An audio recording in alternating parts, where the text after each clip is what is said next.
ಹೊಸ ಜಾತಿಯನ್ನ ಹಾಕಿ ಗೊಂದಲವನ್ನ ಸೃಷ್ಟಿ ಮಾಡ್ತಾ ಇದ್ದಾರೆ ಅನ್ನುವಂಥದ್ದನ್ನ ಶ್ರೀಗಳು ಮಾತನಾಡಿರೋದು. ನಂಜಾವಧೂತ ಶ್ರೀಗಳು ಹೊಸ ಜಾತಿ ಸೇರ್ಪಡೆ ಮಾಡಿರುವುದು ಸರಿಯಿಲ್ಲ. ಸಭೆ ಬಳಿಕ ನಂಜಾವಧೂತ ಶ್ರೀಗಳು ಹೇಳಿಕೆಯನ್ನ ಕೊಟ್ಟಿದ್ದಾರೆ. ಹಿಂದುಳಿದ ವರ್ಗಗಳ ಆಯೋಗ ನಿರ್ಧಾರ ಏಕಪಕ್ಷೀಯವಾಗಿದೆ. ಆಯೋಗ ಸರ್ಕಾರದ ನೀತಿ ನಿರ್ಧಾರವನ್ನ ಪರಿಗಣಿಸಬೇಕು ಅಂತ ಸಭೆ ಬಳಿಕ ನಂಜಾವಧೂತ ಶ್ರೀಗಳು ಹೇಳಿಕೆಯನ್ನ ಕೊಟ್ಟಿರೋದು.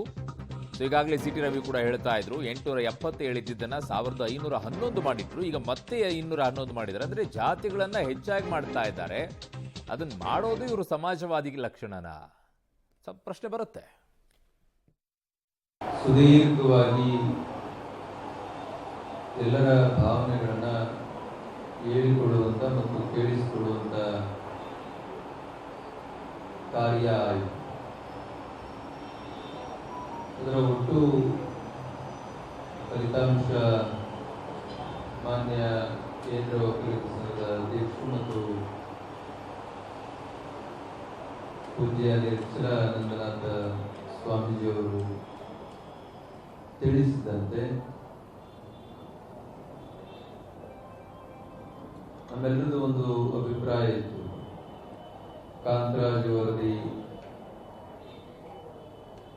ಅವರ ಆಯೋಗದ ವರದಿ ಅನುಷ್ಠಾನಕ್ಕೆ ಬಂದ್ರೆ ಬಹಳಷ್ಟು ಗೊಂದಲಗಳಾಗ್ತವೆ. ಅದರಿಂದ ಇನ್ನೊಂದು ಮರು ಜಾತಿ ಗಣತಿ ಆಗಬೇಕು ಹಾಗೆ ಅಂತೇಳಿ ಈ ರಾಜ್ಯದ ಬಹುಸಂಖ್ಯಾತ ಸಮುದಾಯಗಳು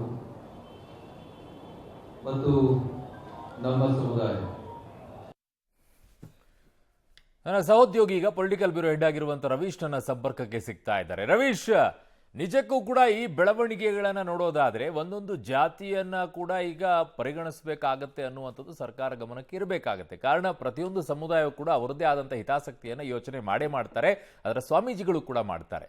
ಸರ್ಕಾರಕ್ಕೆ ಇದ್ರ ಬಿಸಿ ಮುಟ್ತಾ ಇಲ್ವಾ, ಅಥವಾ ತಾವು ಮಾಡ್ತಾ ಇರೋದೇ ಸರಿ ಅನ್ನುವಂತಹ ಹಠಕ್ಕೆ ಸರ್ಕಾರ ಬಿದ್ದಿದೆಯಾ? ಅರುಣ್, ಪ್ರಮುಖವಾಗಿರ್ತಕ್ಕಂಥದ್ದು ಎಲ್ಲಾ ಸಮುದಾಯಗಳು ಕೂಡ ಜಾತಿ ಗಣತಿಯನ್ನ ಸ್ವಾಗತ ಮಾಡ್ತಾ ಇದ್ದಾರೆ. ಆದ್ರೆ ಅದರ ಲೋಪದೋಷಗಳನ್ನ ಸರಿಪಡಿಸಬೇಕು, ಸ್ವಲ್ಪ ಕಾಲಾವಕಾಶ ಬೇಕಾಗತ್ತೆ, ಅದನ್ನ ಪೋಸ್ಟ್ಪೋನ್ ಮಾಡಿ. ಇದೇ ಎಲ್ಲರ ಬೇಡಿಕೆ ಆಗಿರ್ತಕ್ಕಂಥದ್ದು, ಎಲ್ಲರ ಮನವಿ, ಎಲ್ಲರ ಆಗ್ರಹವೂ ಕೂಡ ಇದೇ ಆಗಿದೆ. ಪ್ರಮುಖವಾಗಿರ್ತಕ್ಕಂಥದ್ದು ಎಲ್ಲೋ ಒಂದ್ ಕಡೆ ಹೊಸ ಜಾತಿಗಳನ್ನ ಯಾಡ್ ಮಾಡಿರ್ತಕ್ಕಂಥದ್ರ ಬಗ್ಗೆ ಕೂಡ ಒಂದು ರೀತಿಯಲ್ಲಿ ಆಕ್ಷೇಪ, ಅಸಮಾಧಾನ ಎಲ್ಲಾ ಸಮುದಾಯಗಳಲ್ಲೂ ಕೂಡ ಇರತಕ್ಕಂಥದ್ದು. ನಿನ್ನೆ ಲಿಂಗಾಯತ ಐಕ್ಯತಾ ಸಮಾವೇಶದಲ್ಲೂ ಕೂಡ ಅದೇ ರೀತಿಯ ಪ್ರಸ್ತಾಪ ಆಯಿತು. ಇವತ್ತು ಒಕ್ಕಲಿಗ ಸಮುದಾಯದ ಸಮಾವೇಶದಲ್ಲೂ ಕೂಡ ಅದೇ ರೀತಿ ಪ್ರಸ್ತಾಪ ಆಯಿತು.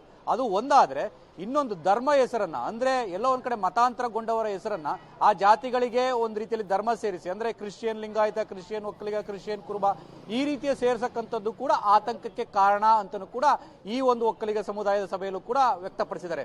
ಸ್ವತಃ ಸ್ವಾಮೀಜಿ ಒಂದು ಮಾತು ಹೇಳಿದ್ರು, ನಿರ್ಮಲಾನಂದ ಶ್ರೀಗಳು ಒಂದು ಮಾತು ಹೇಳಿದ್ರು. ಅಂದ್ರೆ ಈಗ ಎಲ್ಲ ಒಂದ್ ಕಡೆ ಕ್ರಿಶ್ಚಿಯನ್ ಇದನ್ನ ಸೇರಿಸ್ತಾ ಇದ್ದಾರೆ, ಮುಂದೆ ಎಲ್ಲ ಒಂದ್ ಕಡೆ ಮುಸ್ಲಿಂ ಒಕ್ಕಲಿಗ, ಮುಸ್ಲಿಂ ಲಿಂಗಾಯತ ಅಂತ ಸೇರಿಸ್ಬಿಟ್ರೆ, ಜೊತೆಗೆ ಹಿಂದೂ ಮುಸ್ಲಿಂ ಹಿಂದೂ ಅಂತ ಸೇರಿಸ್ಬಿಟ್ರೆ ಆ ರೀತಿ ಆತಂಕವನ್ನ ವ್ಯಕ್ತಪಡಿಸೋದ್ರ ಜೊತೆಗೆ ಎಚ್ಚರಿಕೆಯನ್ನು ಕೂಡ ಕೊಟ್ಟಿದ್ದಾರೆ. ಅಂದ್ರೆ ಇದನ್ನ ನಾವು ಸಹಿಸೋದಿಲ್ಲ ಅಂತ. ಹಾಗಾಗಿ ಈ ರೀತಿಯ ಲೋಪದೋಷಗಳನ್ನ ಸರಿಪಡಿಸ್ಕೊಂಡು ಎಲ್ಲ ಒಂದ್ ಕಡೆ ಇನ್ನೊಂದು 60 ದಿನಗಳ 2 ತಿಂಗಳ ಕಾಲ ಟೈಮ್ ತಗೊಳ್ಳಿ, ಆನಂತರ ಎಲ್ಲವನ್ನು ಸರಿಪಡಿಸ್ಕೊಂಡು ನೀವು ಜನರ ಮುಂದೆ ಹೋಗಿ ಅನ್ನೋದು ಕೂಡ ಇವತ್ತಿನ ಒಕ್ಕಲಿಗ ಸಮುದಾಯದ ತೀರ್ಮಾನ ಆಗಿದೆ. ಆದರೆ ಸರ್ಕಾರ ಈಗಾಗಲೇ ನಿರ್ಧಾರ ಮಾಡಿದೆ, ಆದೇಶವನ್ನು ಕೂಡ ಹೊರಡಿಸ್ಬಿಟ್ಟಿದೆ.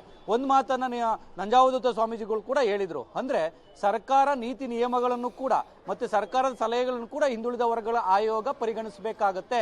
ಆದರೆ ಅದು ಏಕಪಕ್ಷೀಯ ನಿರ್ಧಾರವನ್ನ ತೆಗೆದುಕೊಳ್ತಾ ಕಾಣ್ತಾ ಇದೆ ಅಂತ ಕೂಡ ಅವರು ಎಚ್ಚರಿಕೆಯನ್ನು ಕೂಡ ಕೊಟ್ಟಿದ್ದಾರೆ. ಹಾಗಾಗಿ ಇಷ್ಟೆಲ್ಲ ಸಮುದಾಯದ, ಅಂದ್ರೆ ಲಿಂಗಾಯತ ಸಮುದಾಯ, ಒಕ್ಕಲಿಗ ಸಮುದಾಯ, ಬೇರೆ ಬೇರೆ ಸಮುದಾಯದ ಒಂದು ರೀತಿಯಲ್ಲಿ ಅಸಮಾಧಾನ ಇದ್ರೂ ಕೂಡ ಈ ಜಾತಿ ಗಣತಿಯನ್ನ ಮಾಡಿದ್ರೆ ಏನ್ ಆಗ್ಬಹುದು ಅನ್ನೋ ಅರಿವು ಕೂಡ ಸರ್ಕಾರಕ್ಕೆ ಇರಬೇಕಾಗತ್ತೆ. ಈ ನಿಟ್ಟಿನಲ್ಲಿ ಪೋಸ್ಟ್ಪೋನ್ ಬಗ್ಗೆ ಇನ್ನೂ ಕೂಡ ಕಾಲಾವಕಾಶ ಇದೆ ಅಂತ ಇವತ್ತಿನ ಸಭೆಯಲ್ಲೂ ಕೂಡ ಹೇಳಿರ್ತಕ್ಕಂಥದ್ದು. ಡಿ.ಕೆ. ಶಿವಕುಮಾರ್ ಅವರು ಕೂಡ ಎಲ್ಲೋ ಒಂದ್ ಕಡೆ ಆಶಾಭಾವನೆಯನ್ನು ಕೂಡ ಬಿತ್ತಿದ್ದಾರೆ ಈ ಒಂದು ಸಭೆಯಲ್ಲಿ. ಅಂತಿಮವಾಗಿ ನಾಳೆ ಒಳಗಡೆ ಯಾವ ತೀರ್ಮಾನ ಮಾಡ್ತಾರೆ ಕಾದ್ ನೋಡ್ಬೇಕಾಗುತ್ತೆ. ಈಗಾಗಲೇ ಆದೇಶ ಆಗಿದೆ, ಅಟಕ್ ಬಿದ್ದಿದ್ದಾರೆ, ಹಾಗಾಗಿ ಶುರುವಾಗುತ್ತೆ ಅಂತ ಹೇಳಿದ್ದಾರೆ. ಹಾಗಾಗಿ ಕೆಲ ತಾಂತ್ರಿಕ ಅಂಶಗಳು, ಕೆಲ ಅಂಶಗಳನ್ನು ಕೂಡ ಇವತ್ತಿನ ಸಭೆಯಲ್ಲಿ ಉಲ್ಲೇಖ ಮಾಡಿರ್ತಕ್ಕಂಥದ್ದು.